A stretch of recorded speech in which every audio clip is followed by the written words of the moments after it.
Hi hello வாங்க, எப்படி இருக்கிறீங்க? நல்லா இருக்கிறீங்களா? இன்றைக்கி அஸ்வின் சீக்ரெட் சமையலில் நம்ம கீரை கூட்டு பண்ண போகிறோங்க. கீரையும் பருப்பு குழம்பு இல்லை, கூட்டு மாதிரி பண்ணலாம். அது எப்படி பண்ணுறது பார்க்கலாமா? பாருங்கள், ஒரு கடாய் வச்சுக்கோங்க. பருப்பு கொஞ்சம் தனியாக செப்பரேட்டாக வேக வச்சு எடுத்துக்கோங்க. குக்கரில் வச்சு பருப்பை தனியாக எடுத்துக்கோங்க. இப்போ நம்ம கீரை எப்படி வதக்குறதுன்னு பார்க்கலாம். பாருங்கள், ஒரு கடாய் வச்சுக்கோங்க. எண்ணெய் ஊற்றிக்கோங்க. எண்ணெய் ஊற்றிட்டு கொஞ்சம் கடுகு போட்டுக்கோங்க. அப்படியே கொஞ்சம் சீரகம் போட்டுக்கோங்க. கடுகு பொரிஞ்சு வரட்டும். கடுகு பொரிஞ்சிச்சு. இப்போ 2 காஞ்ச மிளகா, உங்கள் காரத்துக்கு எவ்வளோ வேணுமோ அவ்வளோ காஞ்ச மிளகா போட்டுக்கோங்க. அப்படியே ஒரு 10 பல்லு பூண்டு எடுத்து நல்லா நசுக்கி வச்சுக்கோங்க தோலோடு. அதுதான் கீரைக்கு போட்டால் நல்லா டேஸ்டியாக இருக்கும்.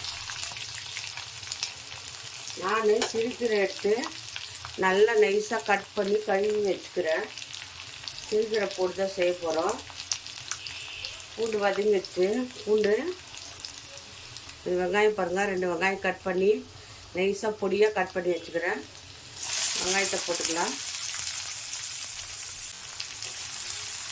வெங்காயம் நல்லா வதங்கி வரட்டும். பாருங்கள், இது கீரை பருப்பு தனியாக வேக வச்சுட்டு நம்ம கீரையை வதக்கிட்டு இதில் நம்ம கூட்டு பண்ண போகிறோம். ரொம்ப நல்லா இருக்குங்க டேஸ்டியாக. பாருங்கள், நான் சிறுகீரை எடுத்துருக்குறேன். நல்லா எலசாக இருந்துச்சு. நல்லா தண்டெல்லாம் நைஸாக கட் பண்ணி நல்லா கழுவி க்ளீனாக எடுத்துகிட்டு வந்துருக்குறேன். பாருங்கள், இந்த மாதிரி கீரையை நைஸாக கட் பண்ணிக்கோங்க. பாருங்கள், இந்த வெங்காயம் வதங்கிடுச்சு. இப்போ நம்ம கீரையை இதில் போட்டுக்கலாம். இதில் கீரையை போட்டு நல்லா வதக்கிடுங்க.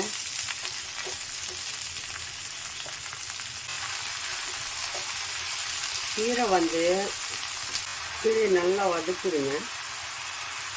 தண்ணியெல்லாம் ஊற்றாமல் இந்த கீரையிலே தண்ணி வரும். இதுலேயே இந்த கீரை வேகணும்.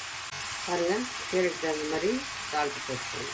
நல்லா கீரையை வதக்கிடுங்க.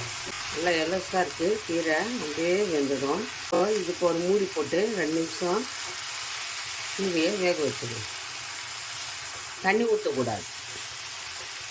தண்ணியை ஊற்றாதுங்க. கீரை இதுலேயே வந்துடும், தண்ணி வரும் கீரையிலே.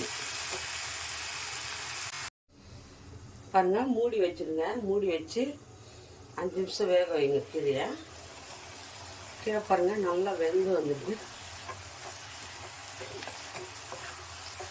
நல்லா தண்டெல்லாம் வெந்து போச்சு நல்லா நைஸாக. கீரை ரொம்ப நல்லதுங்க உடம்புக்கு. வாரத்துக்கு 2 நாள் 3 நாள் கீரை சாப்பிடுங்க. எந்த கீரையாக இருந்தாலும் பரவாயில்லைங்க. அது நல்லா வெந்துடுச்சு நைஸாக. இப்போது இதில் பாருங்கள், பருப்பு மஞ்சத்தூள் பெருங்காயம் 3 போட்டு நான் குக்கரில் கொஞ்சம் தண்ணி வச்சு குக்கரில் வேக வச்சுக்கிறேன். அவ்வளோதாங்க. இந்த மாதிரி கெட்டியாக எடுத்துக்கணும். பருப்பு தண்ணியாக இருக்கக்கூடாது. இதில் போட்டுக்கலாம். நம்ம போட்டுட்டு நல்லா மிக்ஸ் பண்ணிடுங்க. பருப்பையும் கீரையும் நல்லா மிக்ஸ் பண்ணுங்க. அவ்வளோ டேஸ்ட்டாக இருக்குங்க. கொஞ்சம் நெய் ஊற்றி சாப்பிட்டிங்கன்னா ஆஹா ஓஹோன்னு இருக்கும். ரொம்ப நல்லாயிருக்கும். நல்லா இதில் இந்த பருப்பில் இந்த கீரையை மிக்ஸ் பண்ணி. கீரை ரொம்ப குழைய வேண்டாம். இது பருப்பு வெந்த போதும். ரொம்ப குழ குழன்னு நல்லா வேக வைக்காதுங்க. ஒரு 2 விசில் 3 விசில் வச்சுட்டு அவ்வளோதான் எடுத்துடணும். ஏன்னா பருப்பாகவே இருக்கணும். அப்போ தான் அது கூட்டு மாதிரி நல்லா டேஸ்டியாக இருக்கும். இந்த மாதிரி செஞ்சு கொடுங்க. வீட்டில் எல்லாம் ரொம்ப விரும்பி சாப்பிடுவாங்க. பெருங்காயம் மஞ்சத்தூள் பருப்புலையே போட்டு நீங்கள் கொஞ்சம் தண்ணி வச்சு வேக வச்சுக்கணும்.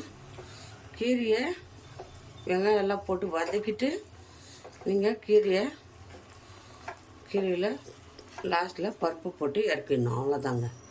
இது பேர் கூட்டு, கீரை கூட்டுன்னுவாங்க. நம்ம கீரை கூட்டு பாருங்கள் கெட்டியாக இருக்கும். அப்படியே எடுத்து நம்ம ரைஸில் போட்டு அப்படியே சாப்பிட்லாம். ரைஸு, சப்பாத்தி, தோசை எல்லாத்துக்குமே நல்லாயிருக்கும். சப்பாத்திக்கு இன்னும் நல்லாயிருக்கும். இந்த மாதிரி கூட்டு இப்போ கீரை சாப்பிட பிடிக்காதவங்கெல்லாம் ரொம்ப விரும்பி சாப்பிடுவாங்க. இந்த மாதிரி வீட்டில் ஒரு வாட்டி செஞ்சு கொடுங்க. சிம்பிளாக பாருங்கள், குயிக்காக ஹெல்த்தியானது, உடம்புக்கு ஆரோக்கியமானது. இந்த மாதிரி கீரை செஞ்சு குழந்தைங்களுக்கும் வீட்டில் இருக்கிறவங்களுக்கும் கொடுங்க. ரொம்ப ஆரோக்கியமான கீரை கூட்டு.